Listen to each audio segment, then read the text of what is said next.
interjecting. The member for Denison has the call. Speaker, my question is to the Treasurer. Treasurer, the government claims the recent change to the income test for defined pension recipients will principally affect superannuants on big incomes. But the truth is that most of those affected are on modest incomes and nowhere near wealthy. Take one Tasmanian couple, for example, whose only assets are a caravan and a car, but have lost $164 a fortnight from their age pension. Treasurer, will you immediately reconsider this policy? The Treasurer. The Minister for Social Services. Thank you, Mr Speaker, and I thank the member for his question and recognise his genuine concern with the issue.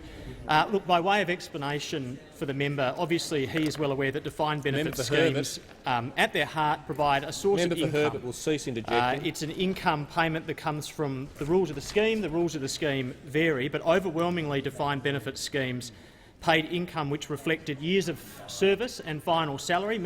Most often they're under public sector auspices. And it's obviously important to note for the present purposes that if it was one of those very rare schemes that was contributory, then there are bases upon which the rules that we're about to introduce can be excluded. But in answer to the member's question, the fact is that we are very willing to justify this on the grounds of fairness, because there are two fundamental principles that underpin the social security system and the pension system particularly.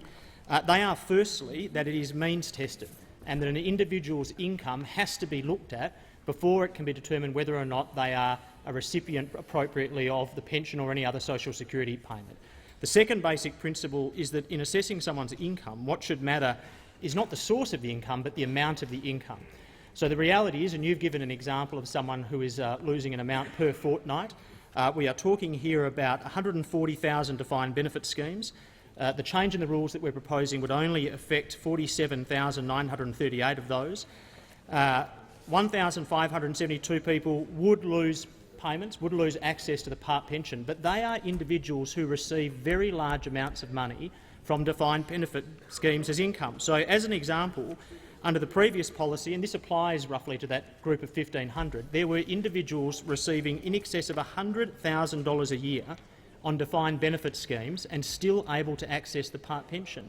Now, on any measure, that is inequitable and therefore unfair.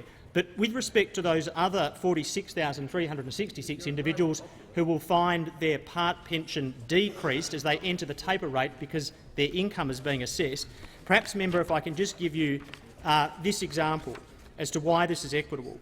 If you were a couple who had an investment property and were receiving $30,000 a year in rent, so your income, your $30,000 was coming in rent, then your rental income plus your part pension would allow for $51,500 a year in total. If, per chance, you happen to be earning $30,000 a year in income from a defined benefit scheme, given the rules that we are now about to change, you would have been eligible to $59,000 per year. The only salient difference was the source of the income. The change that we are making, which is applicable to the type of person that you've described, would be that if you had $30,000 per year coming in from a defined benefit scheme, you would still be able to access the part pension, but yes, the amount overall would reduce to $54,000. It's still more than the couple who received their $30,000 income on rent. So really this is a matter of equity.